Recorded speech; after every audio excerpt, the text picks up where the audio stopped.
তাহনিক করবেন বাচ্চা, আজানি কামড় দিলেন এরপরে তাহনিক করবেন, বাচ্চাকে তাহনিক করাবেন। তাহনিক কি? খেজুর বা মিষ্টি জাতীয় কোন জিনিস চিবিয়ে বাচ্চার ঠোঁটের মধ্যে লাগিয়ে দেবেন। এটাও একটা অন্যতম দায়িত্ব বাবা কিংবা মায়ের। বুখারীর মধ্যে হাদিস এসেছে, আবু মুসা আশআরী রাদিয়াল্লাহু আনহু এই হাদিসের বর্ণনাকারী সাহাবী, তিনি বলেছেন আমার ঘরে একটি পুত্র সন্তানের জন্ম হলো, আমি তার নাম রাখলাম ইব্রাহিম। আমার এই শিশু পুত্রকে নিয়ে আমি নবীজির দরবারে গেলাম। আল্লাহর নবীর দরবারে যখন আমি তাকে নিয়ে গেলাম, আল্লাহর নবী আমার পুত্র সন্তানকে তার নিজের কোলে নিলেন। তারপরে একটি খেজুর চিবিয়ে ওই খেজুরের রস আমার বাচ্চার ঠোঁটের মধ্যে লাগিয়ে দিয়ে আল্লাহর নবী আমার পুত্র সন্তানের বরকতের জন্য দোয়া করে দিলেন। বলেন তো এই দায়িত্ব কিংবা এই সুন্নত আমার সমাজে আছে না আস্তে আস্তে কমে যাচ্ছে? একদম কমে যাচ্ছে। এটা আপনারা করবেন, নিজে না পারলে একজন আলেমকে দিয়ে করাবেন।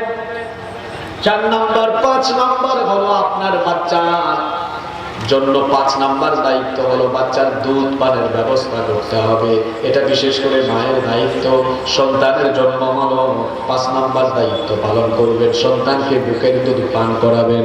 আল্লাহ তাআলা কোরআনে কারীমে বলছেন, ওয়াল ওয়ালিদাতু ইউরদি'না আওলাদাহুন্না হাওলাইনি কামিলাইনি লিমান আরাদা আন ইউতিম্মা আর-রাদা।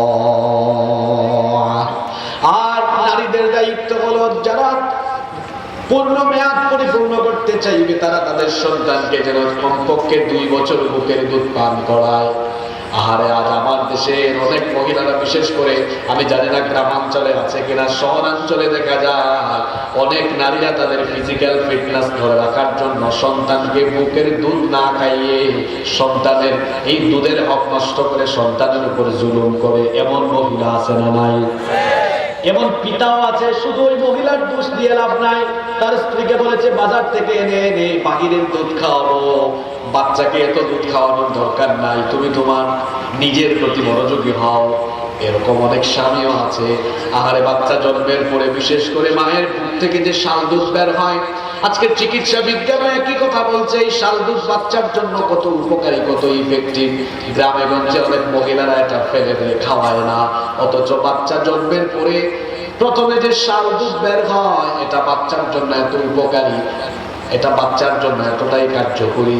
আজকের চিকিৎসা বিজ্ঞানও বলছে এই শাল দুধ যখন বাচ্চা গ্রহণ করে 5টা গুরুত্বপূর্ণ ব্যাধি যেগুলোর কারণে বাচ্চা মরণের দিকেও চলে যেতে পারে, ডায়রিয়া, নিউমোনিয়া, মেনিনজাইটিস,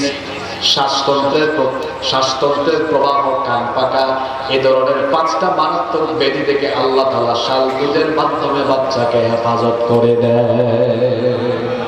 5 নম্বরই হক আদায় করতে হবে। 6 নম্বর, বাচ্চার সুন্দর নাম নির্বাচন করতে হবে।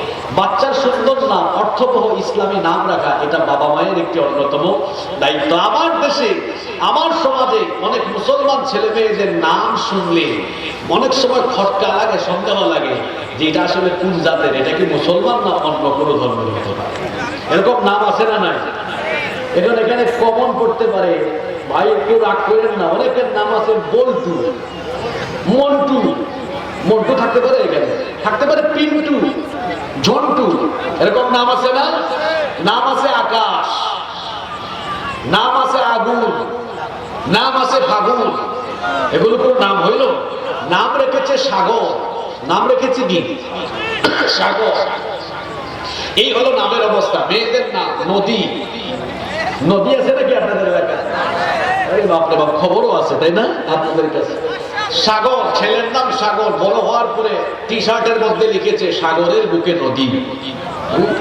এই যে নাম রাখতেছে সাগর, নদী। আমি একজনকে একবার পাইলাম, আচ্ছা ভাই আপনার ছেলের নাম যে সাগর আর মেয়ের নাম নদী রাখলেন, আল্লাহ যদি আরো খুশি হয়ে ছেলে মেয়ে দান করে, তা আপনি তো আগের গুলার নাম রেখেছেন সাগর, নদী, পরের গুলার নাম হতে পারে খাল, বিল, পুকুর, কুয়া, কারণ আপনি তো সিরিয়াল ঠিক করে রেখেছেন সাগর, নদী, বাকিগুলো হতে পারে পুকুর।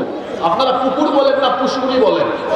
পুকুর হতে পারে, সেটা খাল, বিল, এগুলো কোনো নাম হইল? নাম রাখবেন সুন্দর নাম। আল্লাহর নবী বলেছেন ইন্না আহাব্বা আসমাইকুম ইলাল্লাহি আব্দুল্লাহ ওয়া আব্দুর রহমান। দুইটা নাম আল্লাহ বড় পছন্দ করেন, আল্লাহর কাছে দুটি নাম সবচেয়ে প্রিয়। একটি হচ্ছে আব্দুল্লাহ, আরেকটি হচ্ছে আব্দুর রহমান। এখন আমার সমাজে আব্দুল্লাহ আব্দুর রহমান নাই, আছে আকাশ, আগুন, ফাগুন, তুফান। তুফান নাম আছে না? তুফান আছে তো। ছেলের নাম তুফান, মেয়ের নাম বৃষ্টি। ভাই আপনি ছেলের নাম তুফান রাখছেন কেন? হুজুর তুফানের সময় হয়েছে, অবস্থা বুঝে ব্যবস্থা নিয়েছে, নাম রেখেছে তুফান। বৃষ্টির সময় হয়েছে, মেয়ের নাম রেখেছি বৃষ্টি। তো বজ্রপাতের সময় যদি এখন আরেকটার জন্ম হয়, নোয়াখাইল্লা ভাষায় নাম কি রেখে দিবেন? ঠাড়া পড়ছে। আপনি তো অবস্থা বুঝে ব্যবস্থা নিয়ে নেন, যে অবস্থায় জন্ম হয় ওইভাবেই ব্যবস্থা নিয়ে নাম রেখে দেন। আহারে মেয়েদের নামের যা অবস্থা, চুমকি, জুমকি, জুনাকি, পিঙ্কি, কত রকমের নাম। এরকম নাম রাখবেন না। আল্লাহর নবী বলেছেন তোমরা তোমাদের ছেলে মেয়েদের সুন্দর নাম রাখো, কারণ কিয়ামতের দিন তোমাদের ছেলে মেয়েদেরকে তাদের নাম ধরে ধরে এবং তোমাদের নাম ধরে ধরে ডাকা হবে। এজন্য বাবা হিসাবে, মা হিসাবে সন্তানের সুন্দর নাম রাখার দরকার আছে না নাই? আল্লাহর নবী বলেছেন তাসুমু বিআসমাইল আম্বিয়া, নবীদের নামের সাথে মিলিয়ে তোমাদের ছেলেদের নাম রাখো, সাহাবীদের নামের সাথে মিলিয়ে নাম রাখেন।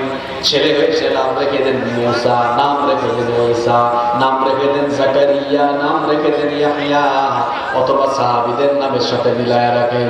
কিংবা আপনি আলেমদের সাথে পরামর্শ করে নাম রাখেন, অর্থবহ ইসলামিক সুন্দর নাম রাখেন, কারণ নামের একটা প্রভাব মানুষের জীবনে আছে না নাই? সুন্দর নাম রাখবেন। নাম্বার 7, 7 নাম্বার হচ্ছে বাচ্চা জন্মের পরে 7ম দিনে তার মাথা হলক করবে। সব জন্মের 7ম দিনে মাথা হলক করে মাথার চুল মুন্ডি, চুল পরিমাণ দ্রব্য আল্লাহর রাস্তায় সদকা করে দিতে হবে। 8 নাম্বার হচ্ছে 7ম দিনে আকিকা করবে। আকিকা, ছেলে হলে ছেলের পক্ষ থেকে 2টা ছাগল, মেয়ে হলে মেয়ের পক্ষ থেকে 1টা ছাগল জবাই করে আকিকা দিতে হবে। আকিকা এটা সন্তানের একটি গুরুত্বপূর্ণ হক, এটা আদায় করতে হবে। 9 নম্বর আল খিতান, ছেলে হলে তাকে কতগুলো সম্ভব খতনা করতে হবে। আবার দেশে অনেক মা বাবা দেখা যায় খতনা করাতে করাতে অনেক দেরি করে ফেলে। না, খতনা আজকে চিকিৎসা বিজ্ঞান বলছে আপনি তাড়াতাড়ি করাতে পারেন, কম বয়সে করাতে পারেন, কোনো অসুবিধা নাই। গর্বের মধ্যে আরো অনেক বেনিফিট আছে। 10 নম্বর হচ্ছে এখন থেকে আপনাদেরকে আগামী কয়েক মিনিট একটু মনোযোগী থাকতে হবে। মনোযোগী থাকবেন তো? আমার কিছু বলার নাই, এদিকে আর কিছু বলবো না। আমার শরীরে যে কষ্টটা আমি পাচ্ছি, এই পরিমাণ কষ্ট আল্লাহ এদেরকে হবে।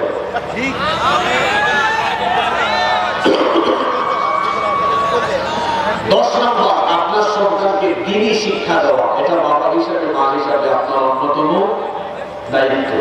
দ্বীনি শিক্ষা দেওয়া খুবই গুরুত্বপূর্ণ বিষয়। আপনার সন্তানকে দ্বীনি শিক্ষা দেওয়ার পরিবেশ, দ্বীনি শিক্ষা দেওয়ার ব্যবস্থা আপনাকে করতে হবে।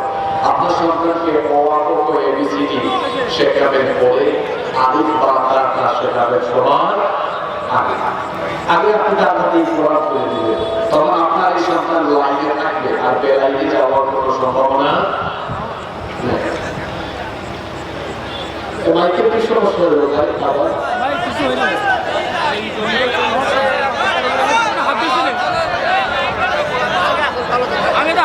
আপনার সন্তানকে আপনি কোরআন শেখাবেন, দ্বীন শেখাবেন, এটা আপনার বাবা হিসাবে, মা হিসাবে অন্যতম দায়িত্ব।